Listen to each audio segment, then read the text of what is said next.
Pangam Langayate Girim Yat Kripa Tamaham Bande Shri Gurun Dinataranam Vancha Kalpa Tarubhyascha Kripa Sindhubhya Evacha Patitanam Pavanebhyo Vaishnavebhyo Namo Namaha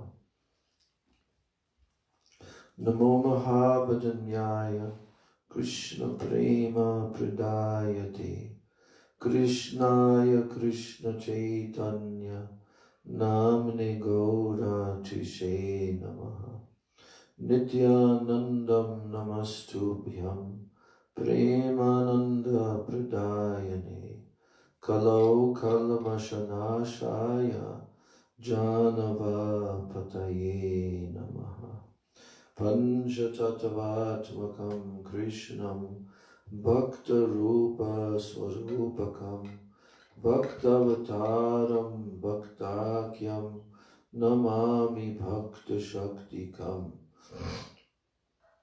Hey Krishna Karuna Sindho Dina Bandho Jagatpate Gopesha Gopika Kanta Radha Kanta Namostute Tapta Kanchana Gaurangi Radhe Brindavaneshwari Vrishabhanu Sute Devi Pranamami Hari Priye Jayatam Suruto Pangor Mama Manda Materagati Matsarvasva Padambojo Radha Madana Mohano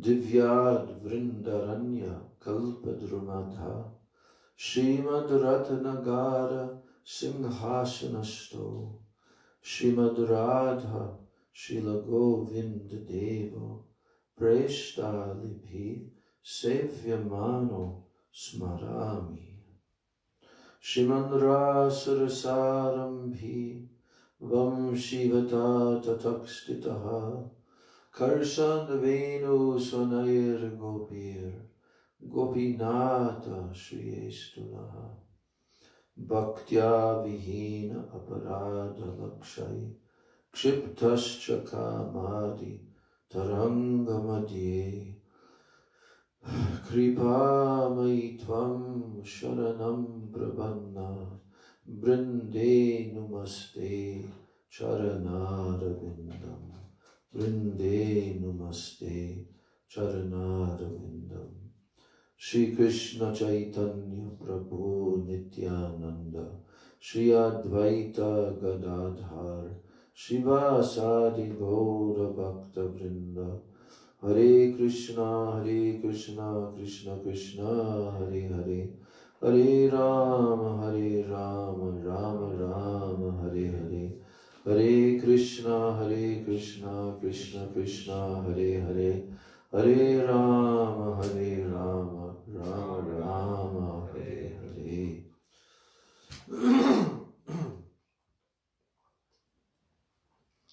First of all, I'm offering my unlimited Dandavat Pranams and my Shraddha Pushpanjali at the lotus feet of my most worshipable, beloved Gurudev Nitya Lila Pravishta Om Vishnupad Paramahansa Ashto Tarashata Sri Srila A.C. Bhaktivedanta Swami Maharaj Srila Prabhupada. Then I'm offering my same unlimited Dandavat Pranams and my Shraddha Pushpanjali at the lotus feet of my most worshipable, beloved Siksha Gurudevs Nitya Lila Pravishta Om Vishnu Pad Paramahansa Ashtatarashata Sri Srila Bhakti Rakshak Sridhar Goswami Maharaj and Nitya Lila Pravishta Om Vishnu Pad Paramahansa Ashto Tarashata Sri Srila Bhakti Vedanta Narayan Goswami Maharaj. I am offering my Dandavat Pranams to all of my Sri Sri Rupanuga Guru Varga. And I'm also offering my Dandavat Pranams to all of the Vaishnavas and all of the Vaishnavis.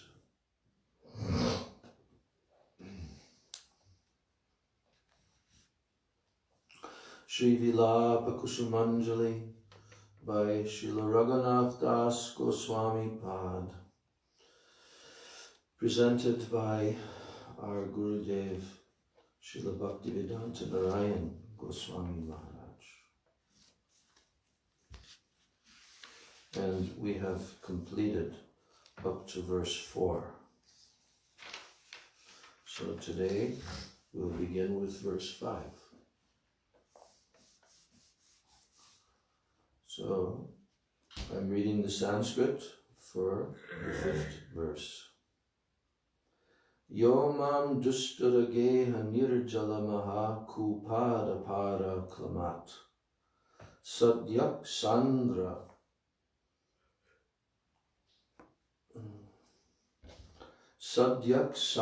dayam buddhi prakritita svairi kripa rajubhi udrityatma saroja nindi charana prantam prapadya swayam Shri Damodara Satchakara Tamaham Chaitanya Chandram Braje Shri Damodaram Satchakara Tamaham Chaitanya Chandram Bhaje. I feel like I've heard this verse. What? I feel like I've heard this verse in a Mangalacharya before. You've probably heard another verse. It mentions Damodar a few times. No, not only Damodar, but Chaitanya Chandra. Yes. So here's the translation. I worship Lord Chaitanya Chandra, the supremely independent ocean of mercy, who with his ropes of mercy quickly lifted me from the endlessly troublesome dry well of household life, from which escape is very difficult, who gave me the shelter of his feet, which rebuke the beauty of lotuses, and who gave me to Swarup Damodar Goswami. Beautiful. So, now, in the 5th verse, Srila Raghunath Das Goswami is continuing his Mangala Charana at the beginning of his book. And now he has come to glorify Sri Chaitanya Mahaprabhu, Lord Chaitanya Chandra, and Sri Swarup Damodar Goswami, but who gave him to Sri Swarup Damodar Goswami. Lord Chaitanya, yes. So, now Srila Gurudev's commentary. The first 3 shlokas of Sri Vilapa-kusumanjali are of Aprakrita Lila. What does Aprakrita Lila mean? Transcendental realm. Yes, the transcendental realm, Aprakrita realm. It appears like Prakrita. Prakrita means the material realm. Aprakrita is far above, but it's called Aprakrita because although it resembles the material realm, it's not actually material. See? So that is called Aprakrita. Below Aprakrita, below Goloka Vrindavan, Braj Bhumi, then there is what is called Adhokshaja realm. The Adhokshaja realm, that is Vaikuntha. And so that Adhokshaja realm, actually the name of Krishna, one of his names is Adhokshaja. And what is the meaning of that name? possible to be conceived of by the mind? Yes, that's true. Or senses. Anything more?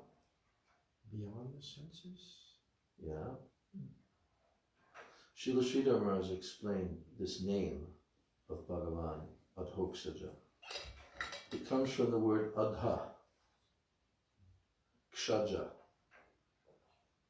Adha means downward. Kshaja means to make one go downward. Well, how is that? Because Adhoksaja means he is above everyone. He is above, beyond everyone. Adhoksaja, the Supreme Personality of Godhead, who is beyond the reach of anyone's mind, senses, intelligence, anything. And because of his being in that position, all others are below him. You understand? Adhoksaja. Adha kshaja. So, he's saying, Gurudev is saying that the first 3 shlokas of Raghunath Das Goswami, of Sri Vilapa-kusumanjali, are of aprakrita lila. And that means that divine realm where he, Raghunath Das Goswami, is not Raghunath Das Goswami. There he is Rati Manjari. So, in the first shloka, Srila Raghunath Das Goswami has prayed to his Guru Saki, Rupa Manjari. In his Siddhadeha, he has prayed to him in his Siddhadeha, and he himself in his Siddhadeha. Raghunath Das Goswami, as Rati Manjari, is praying to Rupa Manjari in his Siddhadeha, or eternally perfected form. The second shloka is addressed to his Aradhya Devi, Srimati Radhika. The third shloka is a benediction to his Swarup as Rati Manjari. In the fourth shloka, external consciousness has come, and it is also Siddha Swarup. It is not like our external consciousness. Raghunath Das Goswami is offering Vandana, prayer, in his Siddha Swarup of Prakat Lila to Yadunandanacharya. Now in this fifth shloka, he is praying to Sri Chaitanya Mahaprabhu. In Prakat Lila, what does Prakat Lila mean? Manifest. Eternal realm. Manifest. Well, actually, Prakat means manifested, and Aprakat means unmanifested. So Prakat Lila means when Krishna's pastimes are manifested. And when he departs from this world, his Dham is still there, and all of that. And his pastimes are also going on, because that's his eternal Dham. That tract of land that we can physically go to. Then it becomes aprakat. Only the pure devotees, like Rupa Goswami, 6 Goswamis, and all these great personalities can wander in that land and directly see the pastimes of the Lord. There is something very special about the Prakat Dham, and the pastimes that took place there are still going on, even though it has become aprakat. So that's why Chaitanya Mahaprabhu went there and very much wanted to go there and sent his disciples there and gave them the instructions that they should reveal the eternal pastimes of Radha and Krishna, which were lost to everyone's memory. So in Prakat Lila, as a Nara Lila, that means that like a human-like pastime, Raghunath Das Goswami has prayed first to his Gurudev by whose mercy he has sambandha, a relationship with Sri Chaitanya Mahaprabhu. Because Gurudev is the root cause of this relationship, Raghunath has prayed to him first. Here in Prakat Leela, his Swami, his Aradhya Dev, is who? Sri Chaitanya Mahaprabhu. That's his Swami, his Aradhya Dev, in Prakat Leela. And now in this shloka he is praying to him. Who is Sri Chaitanya Mahaprabhu? In the second shloka, as Rati Manjari, Raghunath Das Goswami has prayed to his Swaminiji, Srimati Radhika.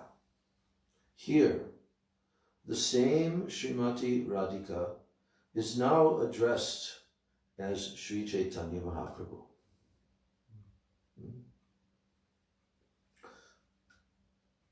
Sri Chaitanya Mahaprabhu is Krishna himself.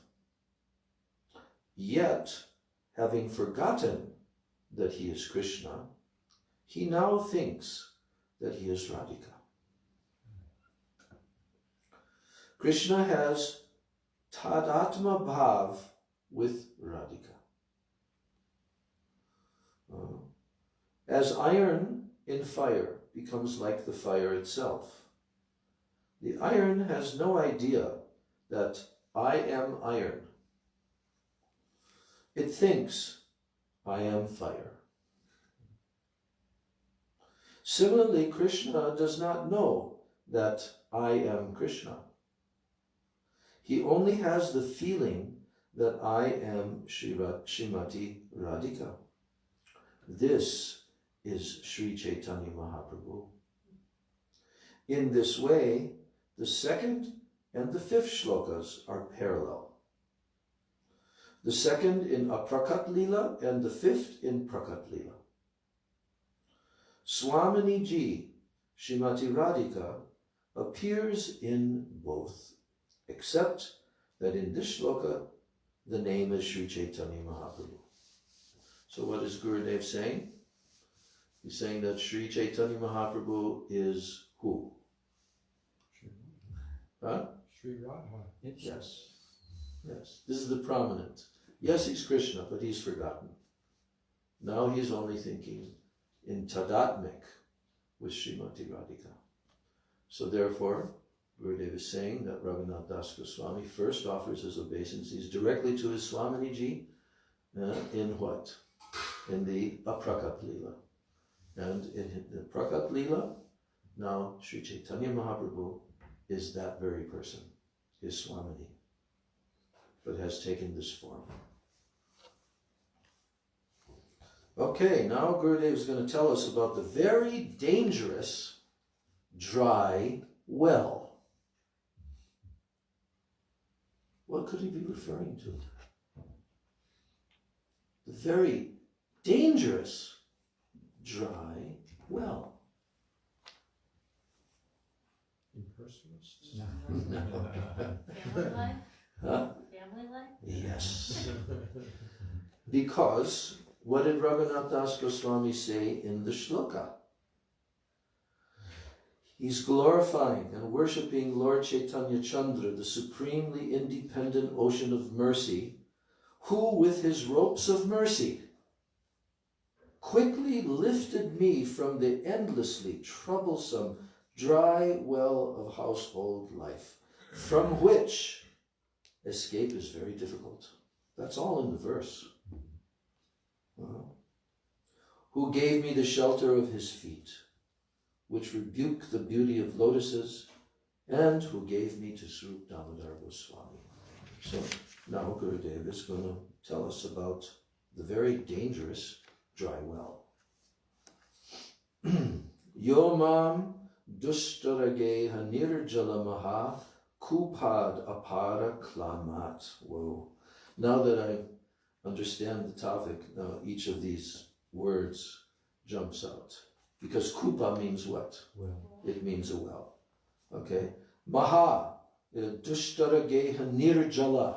Nirjala means? No water. No water, dry, right? Dushtara, very, very difficult. Maha kupad, apara klamat, with apara klamat. What does that mean? It means unlimited varieties of suffering, of difficulty. Apara.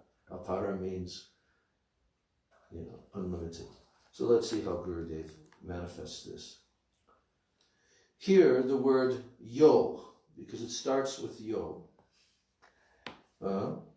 Here, yo means that person, Sri Chaitanya Mahaprabhu. Mam means myself. So yo mam is the first two words. Raghunath Das Goswami's household life was like a very dangerous dry well. In that well were many serpents, scorpions, and other poisonous forms of life. 2 very little peepal trees rose above the well, and from 2 branches of those trees hung a large beehive full of honeybees and liquid rasa. Shri Shri Guru Gauranga Radha Govinda Ji Ki Jai. Is this starting to sound familiar? Yes. So, it was like a very great umbrella of bees. So, Raghunath Das Goswami considered that he had caught hold of these branches and he was trying to get out of the well. Outside the well, a tiger roared. I've told this story many times, the way that Gurudev kind of told it, that a man was walking through the forest and he was enjoying the scenery and the pleasantry of the atmosphere, moving along in the jungle. Then he heard this roaring sound and he turned around and it was a tiger looking directly at him and roaring. Then what did he do? He started to run as fast as he could. So then the story goes to, he's looking where can he hide? Because if he tries to climb something, the tiger can also climb, right? So he's got nowhere, but all of a sudden he sees a well that was abandoned, right? He thought, oh, okay, I can hide here. And then he notices just above the tree that there's 2 branches that are hanging over the well. So he grabs on with each hand those 2 branches, begins to lower himself into the well. But as he lowers himself into the well, what does he see? Below him, scorpions and serpents and so forth. And he thinks, oh no. But then he looks upward and he sees, actually, he first sees the tiger. Gurudev didn't say that here. But the tiger is roaring. So now he's already beyond the reach of the tiger, but he can't go down into the well. But then he notices that there is a beehive on one of the branches that he's holding on to. And there's some honey oozing out onto the branch from the beehive. And he notices that the honey is dripping just in front of his face. So what does he do? He extends his neck as far as he can, sticks out his tongue, and a drop of honey comes on his tongue. Then he says, oh, so sweet. Okay, so that's the actual story. So I guess let's see how Gurudev continues this. So Raghunath Das Goswami considered that he had caught hold of these branches and was trying to get out of the well. And outside the well, a tiger roared. If he could have managed to get out of the well, then the tiger would have attacked. Looking down into the well, he saw many poisonous snakes. Scorpions, more dangerous than serpents, were also there. and so many mosquitoes also awaited him. At the same time, 2 rats, one black and one white, were gnawing through the very branches to which he had caught hold. And at the next moment, the branches would be cut off from the trees, and he would fall into the well. At the same time, however, honey was coming, drop by drop, from the beehive on the branches above his head, and holding out one's tongue as far as possible, and thus taking one drop, then one thinks, oh, so sweet, so sweet. This scene is written in the 7th canto of Srimad Bhagavatam, probably in one of the purports of the Acharyas. When the branches are cut, we will drop down into the well and be bitten by serpents and die. Although this Griha Andakupa, the dark well of family life, is a very dangerous position, by one drop of honey, we forget our precarious situation. Does that kind of fill out the picture? Huh? Any comments? Any comments? Well, the rats, the black. You didn't bring the mic. Yeah. They're the day and night, passing day and night. That's right. They're representing day and night. And because as day and night pass by, what happens? Your life is becoming shorter. That's right. It's just a matter of time, right? So, and that's why, and when, in this case, his falling down into the well means he'll meet his demise. He'll get bitten, he'll get poisoned, like that. But he also can't climb out. So despite there being in both directions such danger, but he sees that there's a possibility to enjoy, and his tongue is the recipient of that enjoyment. What happens to him when it touches his tongue? What does he feel? What does he express? Satisfaction. I remember Gurudev used to describe it like a man, who has a family and he's working so hard at his job and he's suffering so much and he's so miserable. And then he walks in the door at the end of the day and his little child comes running over to him, Daddy, Daddy, Daddy, and embraces him, and then the father's like, oh, it's all worth it, all of this suffering for this one moment. That's right. Yeah. So sweet. You know where that's also explained quite elaborately, as Gurudev already told, in the 7th canto. When Prahlad Maharaj has already been rescued by Lord Nrsingadev and he's offering his... Oh no, sorry, it's before that. It's when Prahlad Maharaj is preaching to his classmates. And he gives quite a vivid description exactly of this by stating, in a very solitary place, my wife is embracing me affectionately. Who could possibly give this up? He names one thing after another in the household life, the bondage. Who could give this up? Prahlad Maharaj is telling. Then there's also, in the 5th canto, That's what I was just going to say. Lord Vrishabhadev, teachings to his sons. And, or maybe it's not Lord Vrishabhadev. Jad Bharat, yes, Jad Bharat. No. Yeah. He's speaking To Rahugana, the King a lot Rahugana. about this, yeah. He tells the chapter, the forest of material enjoyment, that chapter. That's what I'm thinking of. This is 5th canto, I said. Yeah. Jad Bharat is in the 6th canto, No, isn't it's it? 5th. I'm Yeah. reading it right now. Oh, okay. But did you read that chapter, the forest of material enjoyment? I can't recall the title. Okay, but there's a chapter. I remember it from the first time that I read it back in 1975, when that canto came out, the 5th canto, and it's very vividly describing this the forest of material enjoyment. Someone in the forest gets lost in the forest.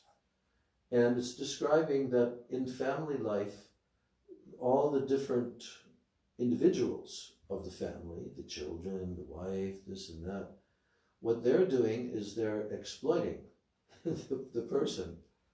They're plundering him. They're plundering him. And they're like wild animals in the forest of material enjoyment. This has to be put up with. Chapter 14. Chapter 14 of 5th Canto. Yeah. And so the forest of material enjoyment, that whole analogy is given there to show that in actuality there is no real happiness in the material world. Everybody wants to enjoy the comforts. They want to become comfortable. Home, sweet home.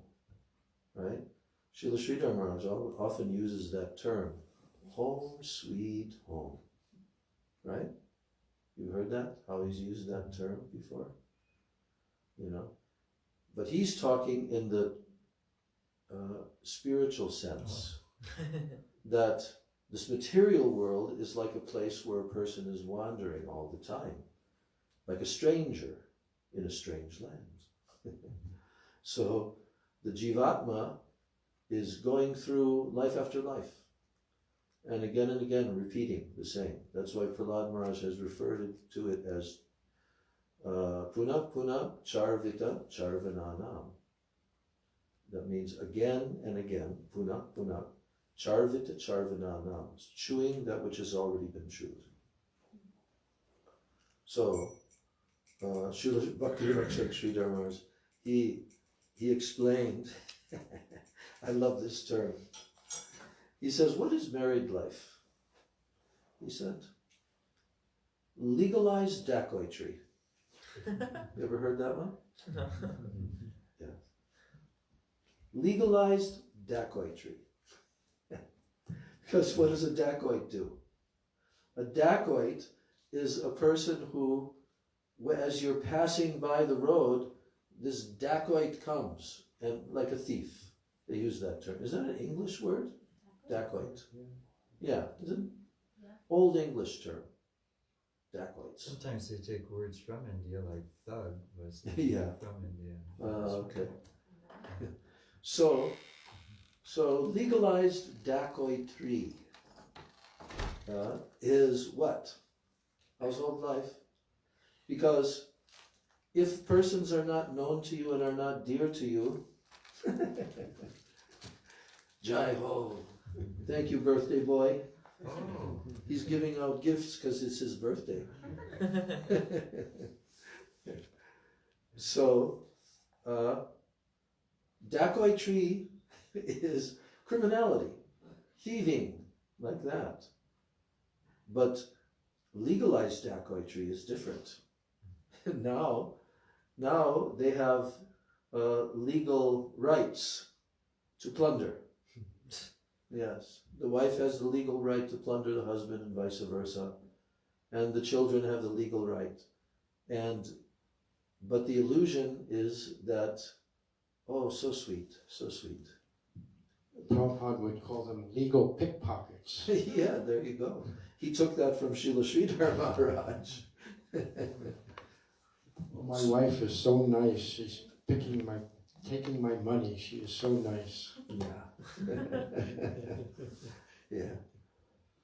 All right. So now, Gurudev is telling here that although this griha andakupa, this dark well of family life, is a very dangerous position, by one drop of honey, we forget our precarious situation. Next section is titled The Rope of Mercy. Sadhyak Sandra Dayam Buddhi Prakritita Svairi Kripa Rajubi. This means by his Ashesha Kripa. Ashesha means unlimited, causeless mercy. Ashesha Kripa. Sri Chaitanya Mahaprabhu suddenly, independently, and without any obstruction, he dropped down that Kripa Rajju, the rope of mercy, and Udritya pulled me out. He is the Sri Vigraha personification of condensed mercy. Sarojanindi Charana Prantam. So fragrant, soft, and merciful are his lotus feet. Prapadya. I was not in any condition to surrender to his lotus feet, but he mercifully made me surrender. Swayam. He personally placed my hands in the hands of Sri Sarup Damodar.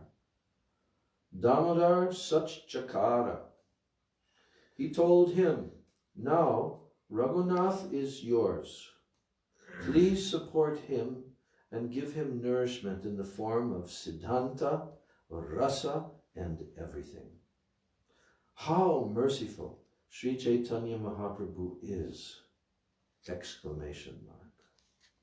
Aham Chaitanya Chandram Bhaje. I want to render service to that Chaitanya Mahaprabhu. Here, Raghunath Das Goswami is remembering that he gave me his mercy by taking me from that house where I lived like a king. Raghunath Das was the only son between two brothers, as his father's elder brother was unmarried. Therefore, both loved him dearly and looked upon him as their only heir. And according to the Hindu culture, very sinful persons have no sons, and therefore there are none to offer them Shrad. What's Shrad? Devotees always mispronounce it, because it's spelled almost the same. They read it as Shraddha. It's not Shraddha, it's Shrad, with a long A and double D. Shraddha. Shrad. What is that? Oblations. Yeah, it's the funeral ceremony in Vedic culture, where who performs the ceremony? Oldest son. The oldest son. So they're saying here that persons who are very sinful, they cannot have a son, and therefore no Shrad will be performed for them. So Hiranya and Govardhan Majumdar, they were thinking, Raghunath Das, that's the father and uncle, Hiranya and Govardhan Majumdar, they were thinking Raghunath Das is the only son in our dynasty. If he does not inherit our estate and perform our Shrad ceremonies, who will do it? So Chitraketu Maharaj thought similarly.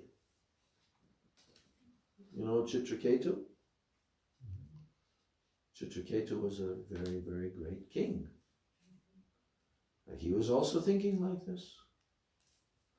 And besides his being the only heir, Raghunath Das was also very beautiful and adorned with all good qualities. So Chitraketu, Gurudev has mentioned here. What's going on? Why is he telling about Chitraketu in relation to Raghunath Das Goswami? Because he is also without a son. Even though he was a king with many queens, Yeah. right? You know that story? Then what happened? Take the mic.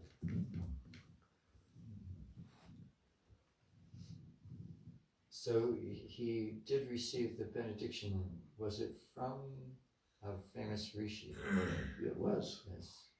And I think by drinking sweet rice. But before that, he was trying to have a son. By many queens. And no son. No son. Very strange that a great king with many queens and no son. So he was always lamenting. Then one day, Narada Muni came, along with who?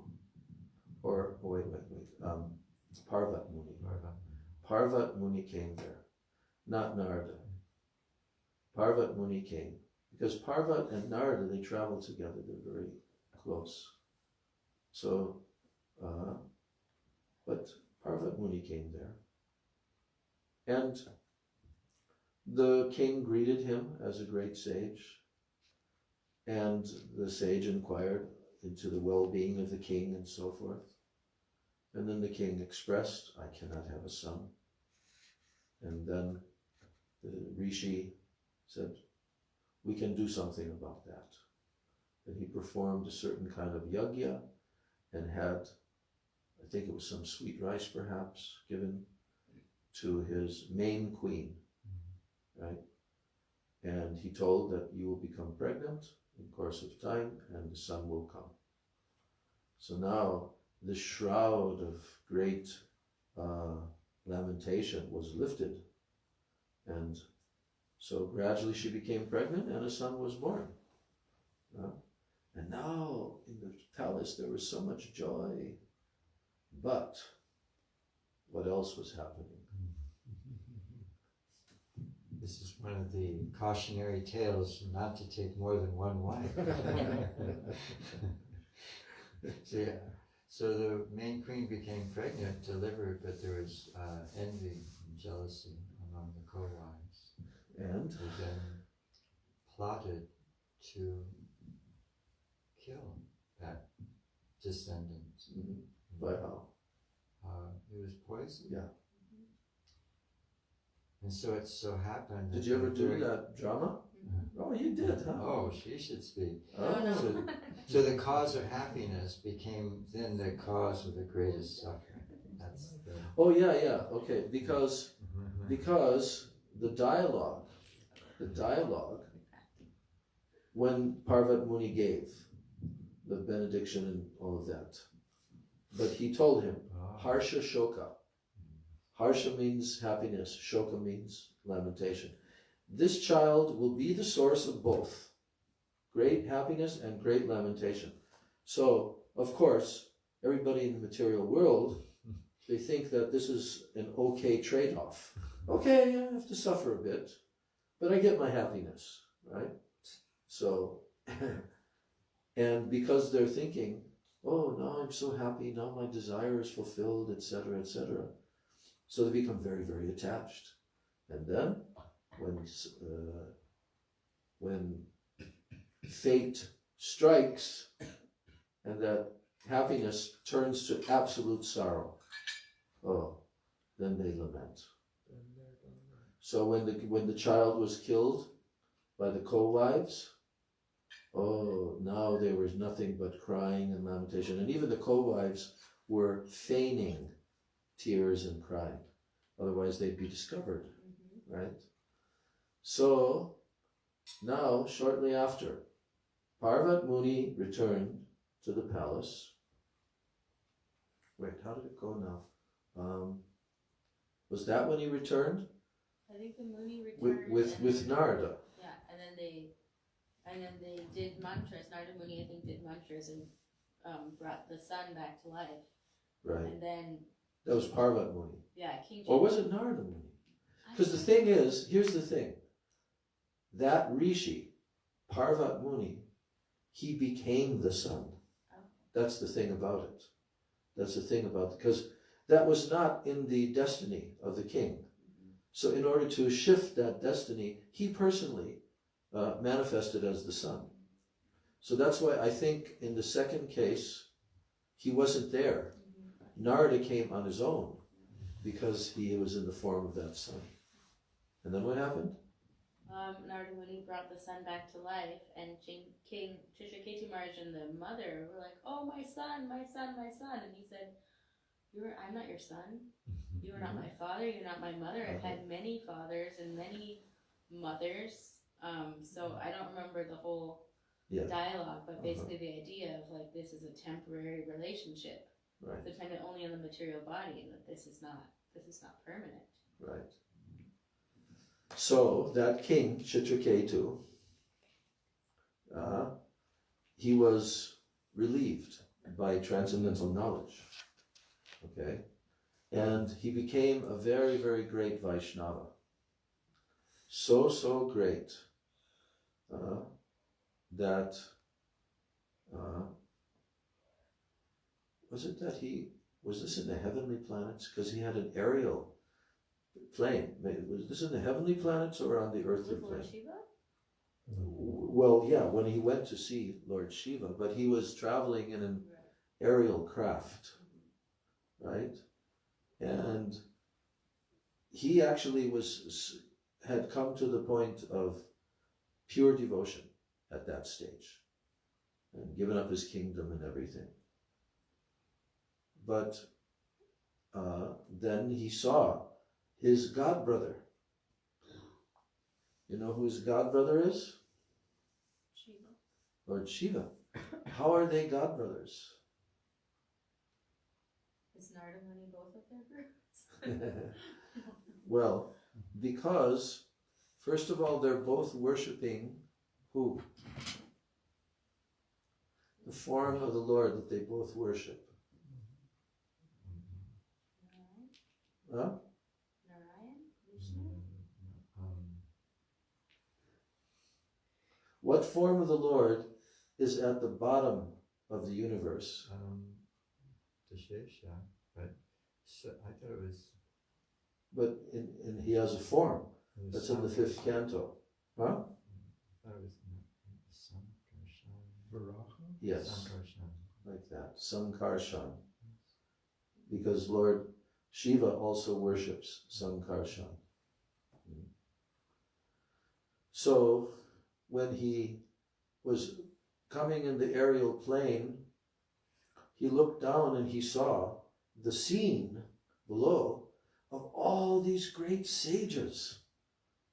And they're all, they've all come in front of Lord Shiva.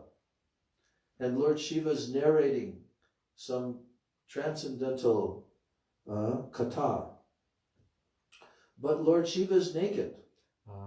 And also, Parvati Devi is sitting on his lap, also naked, in front of all the sages. Right? And then Chitraketu, from the air, he began laughing. But what was the intention of his laughter? He was what? You remember? He was intending to glorify Lord Shiva.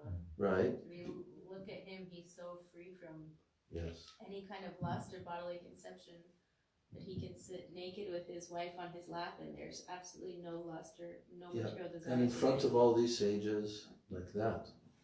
So actually he was very, very overjoyed to see Lord Shiva. But Parvati Devi thought that he was mockingly laughing. And then she gave a curse to him. You will have to take birth as a demon. Then he came down his aerial craft and paid obeisances to her and to Lord Shiva. And he accepted the curse.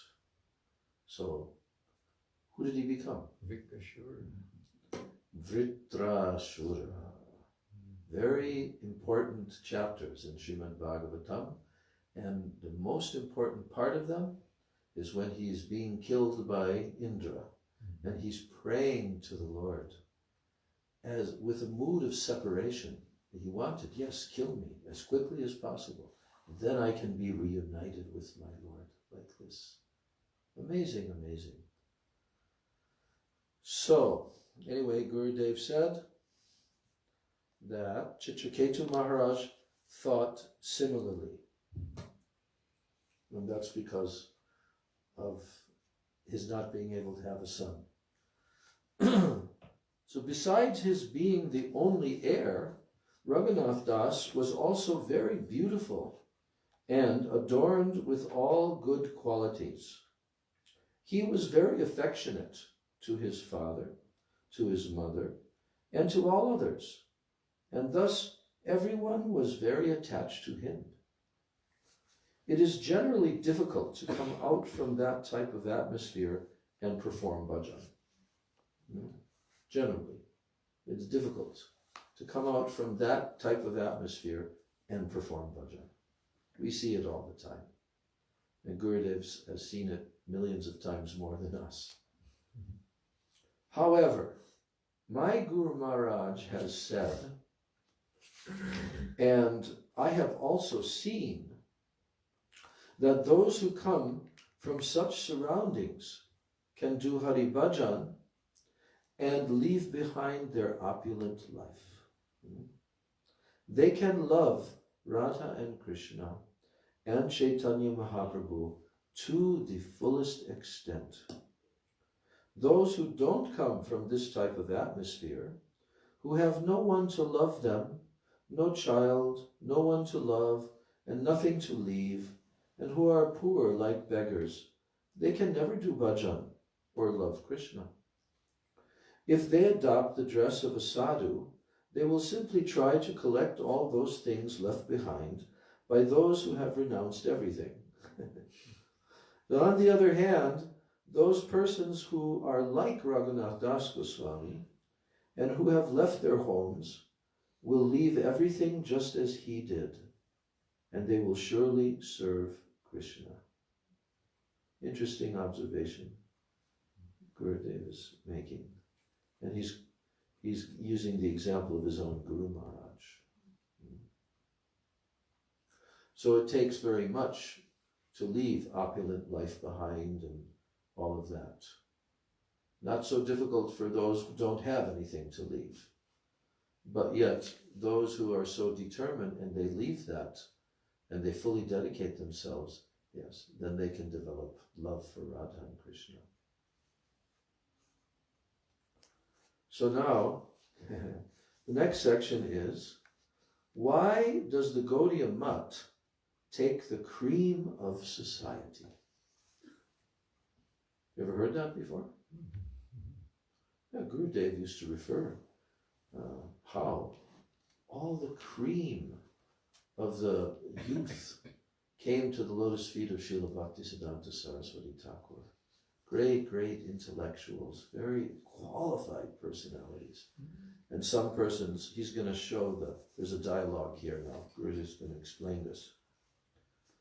I was once with my Guru Maharaj when he was visited by some lawyers and engineers of Calcutta.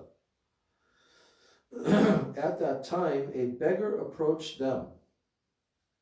The visitors told to Gurudev, your Gaudiya Mutt takes only the cream of society, not these beggars or other destitute persons.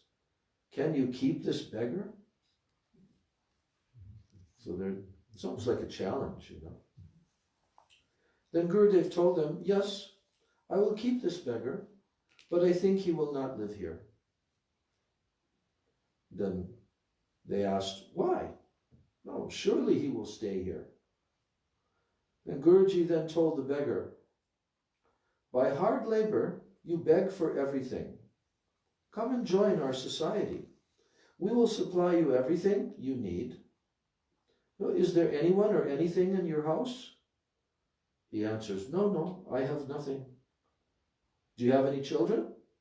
No. Any land? Nothing. A wife? Nothing. Nothing? Nothing. Guru Maharaj then said, don't go home today. From today, you should live here with us, and I will arrange everything for you. The beggar replied, no, one time I will need to go to my home. Then Guru Maharaj said, but you said you have no home. No, I have a very little home. Who is there? Oh, my wife is there. Then I will go and arrange everything. Is anyone else there? My only son is there. At last we saw that he could not stay with us. Gurudev told the engineers and the lawyers, you see, this person cannot stay with us because he has nothing to leave. Our men had everything, but they have left everything and come to me. Srila Raghunath Das Goswami had everything to bind him. A wife as beautiful as? This universe. Yeah, here he's saying, as beautiful as a princess. And vast wealth he had, and the affection of a mother and father. It is very difficult to leave these things, yet he did. In this verse, he remembers, I could not leave by myself, but Chaitanya Mahaprabhu has given his mercy to me, and so I have left everything. So now the next section is titled, If We Have Even a Scent of Samsara Priti. What's that? Samsara Priti. You know what Priti means? Love. Love and affection. Priti. And for what? Material life. Samsara.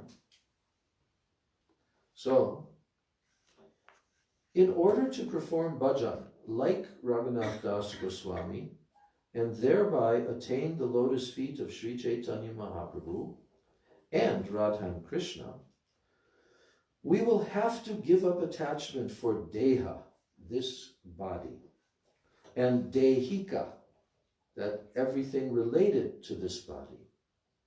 We will have to give up the anxiety and endeavor to support and maintain the body and everything connected with it.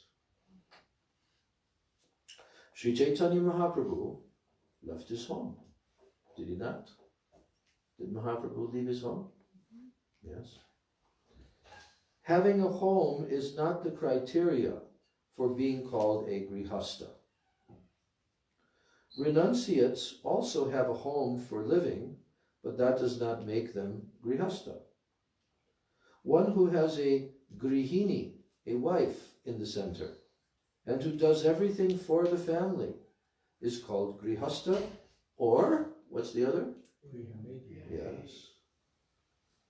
Mahaprabhu left his mother, his wife, home, and everything. He was journeying from Jagannath Puri to Vrindavan, and on the way he stopped at Shantipur before proceeding to Ram Keli Gram. And while at Shantipur, he stayed at Kuliagram for 1 or 2 days. And all the Nadiyavasis, including his mother and other relatives, came to visit him. There was only one person, one lady, who could not come. And that was Vishnupriya Devi. Why could she not come? Chaitanya Mahaprabhu loved her more than everyone else, and she also had such love for him that it was even more than that of Sachi Ma. She was a vigraha, a personification of love. Still, Chaitanya Mahaprabhu had requested that everyone could come to him, but she could not come. Vishnupriya was thinking, everyone else can go there. I loved him so much, yet I alone am excluded. It must be that my loving him was a fault in me, and therefore I am not permitted to go. I could have been amongst those now going to see him if I had not loved him. So perhaps this is my fault. So Vishnupriya is actually Mahalakshmi, the eternal consort of Lord Narayan, and therefore this example is not entirely appropriate. Her love for Nimai Pandit is fully transcendental and never a fault. We give this example for our benefit only. If a person has even a scent of samsara priti, love for the material world, then he cannot reach the lotus feet of Chaitanya Mahaprabhu. Everything will have to be relinquished by us before Chaitanya Mahaprabhu will fully accept us in his service, as he accepted Raghunath Das Goswami. Mahaprabhur Bhakta Ganer Vairagya Pradhan. This is quote from the Antya-lila, Chaitanya Charitamrita. Means, renunciation is the basic principle of Sri Chaitanya Mahaprabhu's devotees. I'll read that Sanskrit again. Mahaprabhur Bhakta Ganer Vairagya Pradhan. Pradhan means chief. So that is the chief characteristic. He says, basic principle, Vairagya, renunciation of all of Mahaprabhu's devotees. Mahaprabhu wants that his followers should be bhaktas. They should be devotees of Krishna. But their devotion should be mixed with Vairagya, renunciation. As he himself exhibited, Chaitanya Mahaprabhu was a Vairagi, but we see that Raghunath Das Goswami was much more of a Vairagi. Mahaprabhu saw that. Oh, Raghunath Das Goswami has so much Vairagya that he has also surpassed me. He became very much pleased with him. So,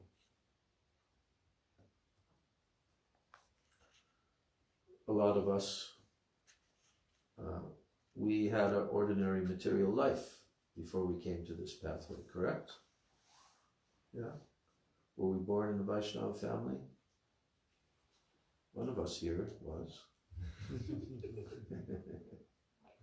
So, but we had an ordinary material life. And when Prabhupada came, and Srila Prabhupada called, then we came to him. And we left everything. We left our college education. I was just about to go to university, just turning 18 years of age. We left our family. We left our future plans, whatever, right? We left our former lifestyle. So, actually, this was arranged by Mahaprabhu, that Srila Prabhupada would be able to attract various jivas, who of course had some samskaras from a previous life, otherwise it would not have been possible. And renunciation became very chief, a component of his Sankirtan movement, right? And of course there were grihastas also, but even the grihastas, they were absorbed in preaching. They opened up temples in London and so many places, Prabhupada mentioned that Mike? one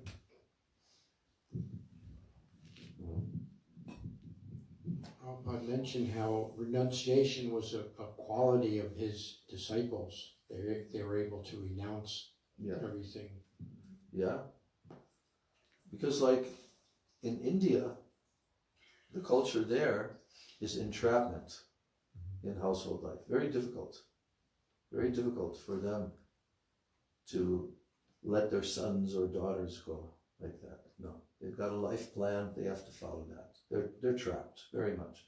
Raghunath Das Goswami is quite a prime example of that, and also such a prominent, opulent position, you see. But Srila Prabhupada did say, he said, that's one of the good qualities. Actually, he was mentioning about the hippies, the hippie culture of that time. It was around that time when the hippies were starting to manifest. And they were like in the mood of, what was it called? Turn on, tune in, and drop out. Drop out. And they're like living on the street like this. So Prabhupada said, he said, actually, this is a good quality of the hippies, that they've left these things, so many things, of course. Then Prabhupada said, but they could not leave sex life. This is the thing. They could not do. But some of them, they came. Yes. And then they became what? Happies. Happies. Yes. So, This is a point that is being made here, is that Mahaprabhu's bhaktas, Vairagya Pradhan. This is a chief quality. And that's why the verse composed by Srila Sarvabhauma Bhattacharya, after he realized who Mahaprabhu is and Mahaprabhu revealed to him, then he spoke spontaneously, he composed 2 shlokas. And the one shloka is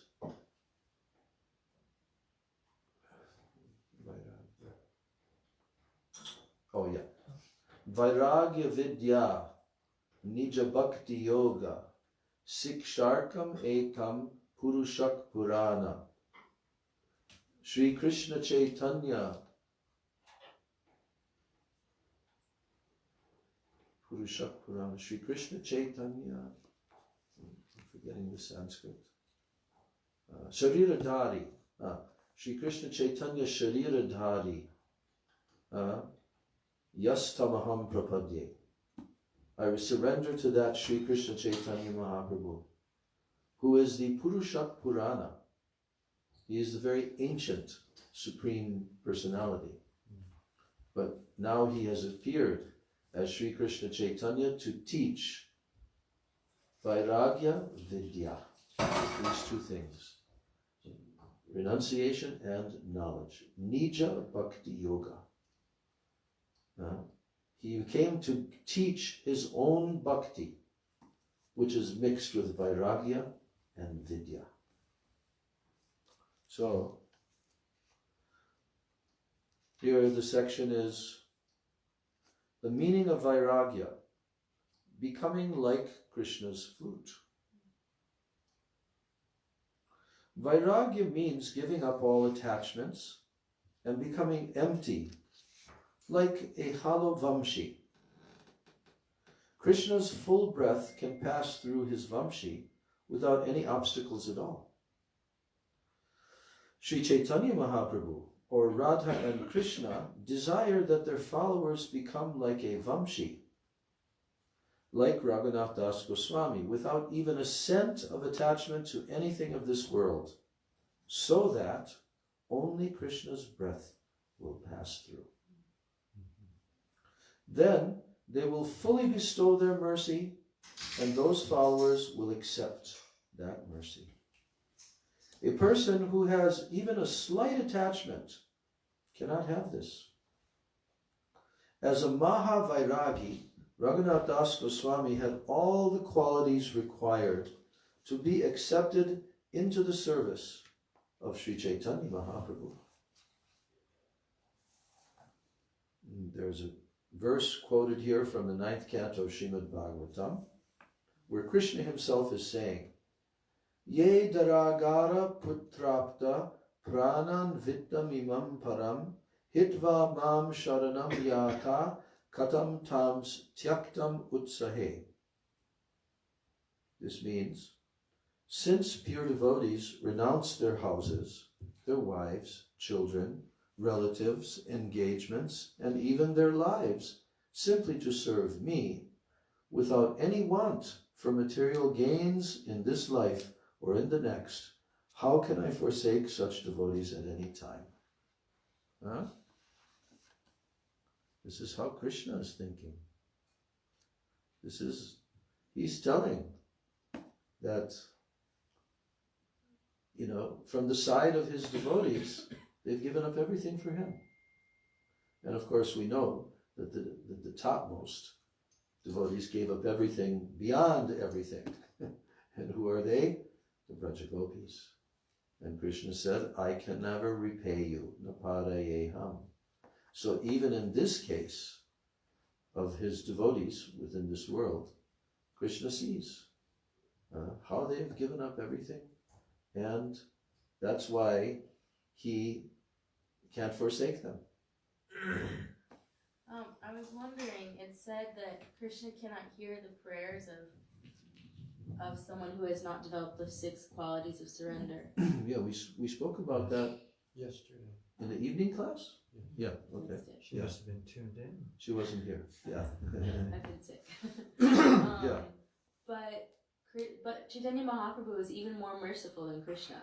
So does this apply in the same way to Chaitanya Mahaprabhu? Like, is this, like, there are many verses about Krishna, and I guess I'm just curious if, like, they apply in the same way to Chaitanya Mahaprabhu. So can Chaitanya Mahaprabhu, like Krishna, he will not even be able to hear the prayers of someone who has not developed these 6 qualities? Well, yeah, it does apply to Chaitanya Mahaprabhu also. Of course, Mahaprabhu is more merciful in his form as Chaitanya Mahaprabhu, more merciful than even Krishna. Gurudev explained once, he said, Krishna is like an ocean of mercy. And Radhika, there's a verse, Radhe Vrindavanadi She Karunamrita Vahini, that Srimati Radhika is like a nectar-filled river of mercy. When they combine together in one form, then they are the most merciful, Chaitanya Mahaprabhu. Who is more strict, Lord Chaitanya or Lord Krishna? You know, More strict? As far as following the principles, you know, and being surrendered.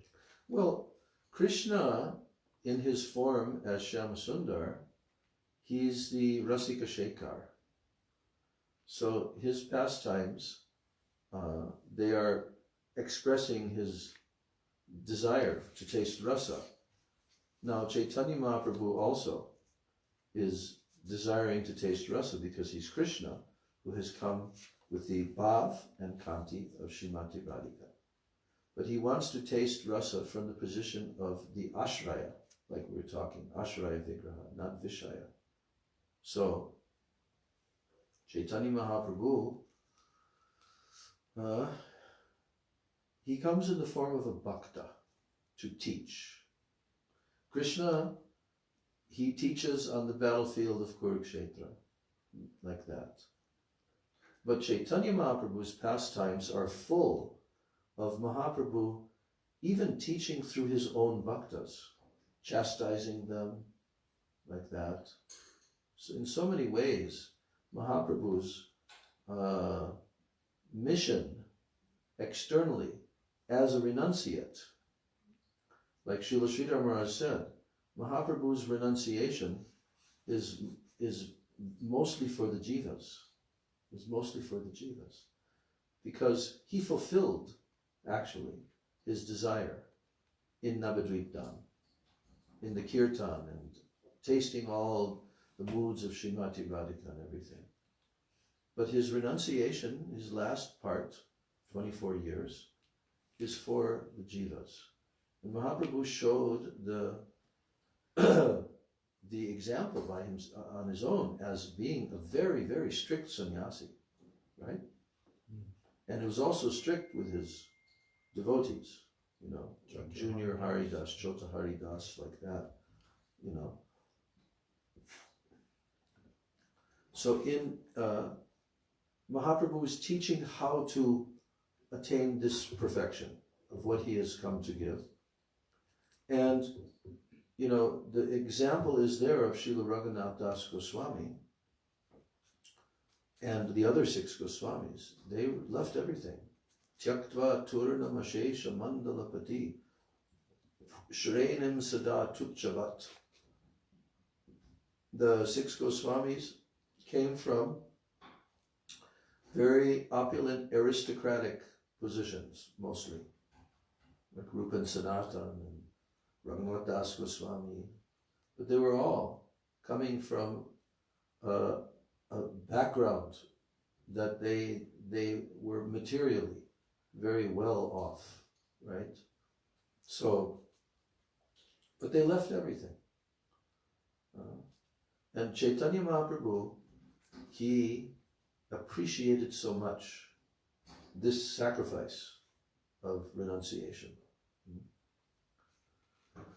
He was also teaching through the 6 Goswamis what is the pathway. He didn't write books, but the 6 Goswamis wrote lots of books, like Rupa Goswami. the nectar of devotion, Bhakti Rasamrita Sindhu, how to do bhakti, you see. So everything was given by Mahaprabhu through the 6 Goswamis and also through his personal example and his personal dealings with his own bhaktas. He taught like this. So, in one sense, he was very strict. But he was also very, very liberal. Because Lord Krishna, no one could come into Lord Krishna's association unless from previous life.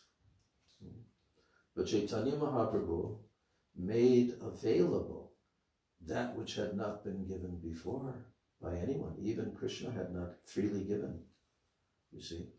So the Mahavadanya avatar, as Rupa Goswami says, Namo Mahavadanyaya Krishna Prema Pradayate. And how was he? Look, he even gave to Jagai Madhai. You know, that's like the supreme example, which Narottam Das Thakur is citing. That even Jagai and Madhai are the proof of how there is no one as merciful as Mahaprabhu. But some standard Mahaprabhu requires when one becomes a bhakta, see? So, and also, as Krishna tells in the Bhagavad Gita, Yeyata mam prapadyante, I reciprocate according to the surrender of my devotee. As much as they're surrendering, I'm reciprocating. So Mahaprabhu is also like that. But nevertheless, look, Mahaprabhu is rescuing jivas from the most fallen position. Nityananda and Chaitanya Mahaprabhu. Parama Karunya, Bahudvijana Nitai Gaurachandra. No one as merciful as these two personalities. But we also, they're watching us. And they want us to follow the path of bhakti. And if we do that, and we become more qualified and detached from this world, which will happen more and more, because when bhakti comes, then detachment automatically comes. The verse, the famous verse, from the 2nd chapter of the 1st canto, I can't remember the first line. You know what I'm thinking of? The 2nd verse of Srimad Bhagavatam? No, in the 2nd chapter of the 1st canto of Srimad Bhagavatam, there is this verse, Vasudeve Bhagavati. Vasudeve Bhagavati Bhakti Yoga Prayojita. Janiyati Ashu Vairagyam Jnanam Cha Yad Ahoitukam. So, Vasudeve Bhagavati, to the Lord, Supreme Lord Krishna Vasudev, Bhagavati Bhakti Yoga Prayojita, by performing Bhakti Yoga intensively, Bhakti Yoga Prayojita, to that Lord, Janiyati Ashu Vairagya. Janiyati Ashu means automatically, very, very quickly. Janiyati Ashu Vairagyam. Ashu means very soon. Renunciation, detachment will come as a result of the bhakti, and jnanam cha, also transcendental knowledge. Jnanam cha yad ahoitukam. The word ahoituki means causelessly. Causelessly, it will come. So Mahaprabhu, we already heard, Vairagya Vidya Nija Bhakti Yoga. And they're talking about renunciation. So this is the principle. Srila Prabhupada established that in the Western world, and it worked out very well. And he also established Varnashram, and he also wanted to establish further Varnashram, because not all jivas have the same samskaras from previous life that they can completely, be able to surrender and take to the path of direct bhakti. So the Varnashram system is there in Vedic culture. And Prabhupada also wanted that to some extent, as much as it could be applied in the present Kali Yuga. So, because the jivas, they can approach the Supreme Lord. when they begin to become dutiful in the Varnashram system. That was the first suggestion of Ramananda Roy, correct? Vairagya, what was it? Varnashrama Charavata, Purushena Parak Puman, Vishnur Aradyate Panta, Nanya Tat Tosha Karanat. Here he quotes from the Vishnu Purana that Varnashrama Charavata, that the system of Varnashram for the human beings, and Prabhupada did introduce Varnashram, Brahmachari Grihastha Vanaprastha Sannyas. He introduced, and to some extent, the Varnas, Brahman, Kshatriya, Vaishya, Shudra, not really designated in that way, but he wanted that according to the propensity that the individuals have. Automatic, that's automatic. You don't even have to. Because different persons have different qualifications and propensities and skills and all of that. So, but that verse is telling in the Vishnu Purana that the system of Varnashram is the means through which Vishnur Aradyate Panta, that Lord Vishnu will be worshipped. Nanya Tattoshakarana. Aside from this, there is no other way to please the Lord. So Chaitanya Mahaprabhu also lived in his own life in the Varnashram system, didn't he? He was Grihastha, growing up as like a brahmachari, young scholar. Then he became Grihastha. Then he took sannyas. He didn't go through Vanaprastha. And his disciples, so many of his followers, his personal associates, they were in Grihastha ashram, but quite detached, isn't it? Quite detached. Yeah. So,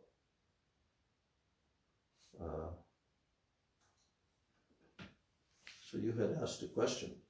Well, I was just thinking about the relationship between Vairagya and Sharanagati. Like, to be renounced, you have to have Sharanagati to feel that Krishna is your maintainer, your protector, you're giving up everything. Yeah. And so I was thinking about, if we in our very, very, very beginning stages are, praying to Chaitanya Mahaprabhu, to Nityananda Prabhu, to Krishna, to any, any form that's manifesting directly from Krishna, or Krishna himself, then what is the use or value of those prayers? And then I was thinking, well, Paramatma in the heart, maybe hearing them, or Guru is hearing them. But if we're, should we pray to Krishna, to Chaitanya Mahaprabhu, to Nityananda Prabhu, if they, we don't have the qualities of surrender that will make our cries heard, then what is the purpose of those cries? No, we should never give up. That's one of the limbs of the 9 Navavida Bhakti, is Vandanam, praying. We should always perform bhakti. We should feel ourselves to be bereft and fallen in our prayers. It's not that Krishna doesn't hear. The Supreme Lord reciprocates. But when we say Nanda Kumar, or the son of Maharaj Nanda, will directly hear your prayers if someone is fully Sharanagata. Okay, but praying is always good for the jivas. Even the ordinary Christians who are taught the Lord's Prayer, they call it, Our Father who art in heaven, hallowed be thy name, like that, and give us this day our daily bread is part of that prayer. But this is important, that in every stage of our development, we should recognize that the Supreme Lord is the provider. He's the supplier, he's the maintainer, everything. So that's a good step in the right direction, even for those who are not on the Vedic path. But of course, they don't really know how to pray. On their level, they're praying to God for material protection and so many things, Like I was telling the other day, it really moved my heart. I saw a photo of one of the demonstrations in, I think it was perhaps Italy, but it was an aerial view of millions of people on the streets, because these protests are going on all over the world now, very, very big. And the people in they had organized that they would hold up, what is it called? Like, big pieces of cardboard with letters on it. And from the sky, looking down, they were spelling out the words, God help us. And I thought, just see, When the jivas call out to God, he is going to help.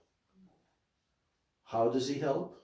In various ways, according to the surrender of the jivas. But this is good when someone can pray to God, because Krishna, after all, he does say in the Gita that there are 4 types of pious persons who do bhajan to me, right? Arto, Jigyasur, Artarti, Jnani cha, Bhartarshava. So even those who are wanting wealth, or they're wanting some material facility, or they're suffering, Artarti means they're suffering.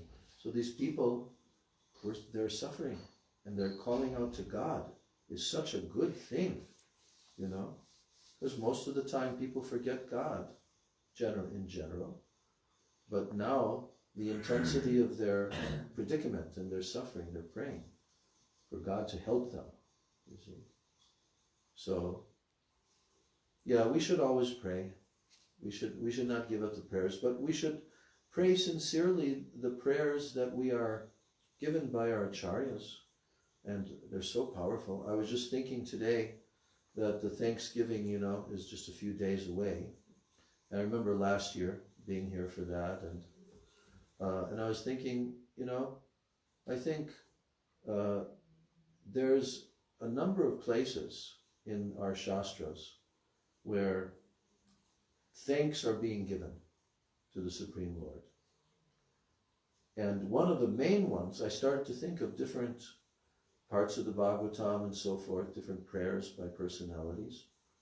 And then I remembered one verse that was spoken by Uddhava at the end of the 11th canto, when Krishna had completed his whole instructions to Uddhava, the Uddhava Gita. And then Uddhava prayed to Krishna, and he said, Naivo payantya pachitam kavayas tavesha. I don't remember the rest. So he's saying there to Krishna, oh Krishna, even if great personalities would be endowed with the lifetime of Brahma, they would never be able to express their gratitude to you, because you come in 2 forms in this world, as the Paramatma and also as the pure devotee. You descend in this world, and also your own personal form. You descend in this world, and all for the purpose of bringing the conditioned souls to you. So no one can ever express their indebtedness enough, even if they had the lifetime of Brahma. So that's like the ultimate thanksgiving, to the Supreme Lord, to actually recognize what we have received from the Lord, not just material maintenance, you see, but the transcendental, how we have received from the Lord so much. Yes, so don't become discouraged that we're not on the completely pure platform. We should continue always to pray and to do bhakti, all the limbs of bhakti, and Krishna will reciprocate with us. Krishna he sees everything, so he appreciates that the jivas are coming to him in whatever way, shape, and form that they're coming. But as one advances, then there's more responsibility, you know. Okay, we went over time. Sorry about that. Okay. Jai Shri Vilapa-kusumanjali ki Jai. Jai Srila Raghunath Das Goswami Pada ki Jai. Jai Srila Rupa Goswami Pada ki Jai. Srila Rupa Guru Varga ki Jai. Jai Shri Shri Radha Govinda ki Jai. Jai Jai Shri Radhe Shyam. Nitai Gaur Premanande. Vancha kalpatarubhascha kripa sindhubheva cha patitanam pavanebhyo vaishnavebhyo namo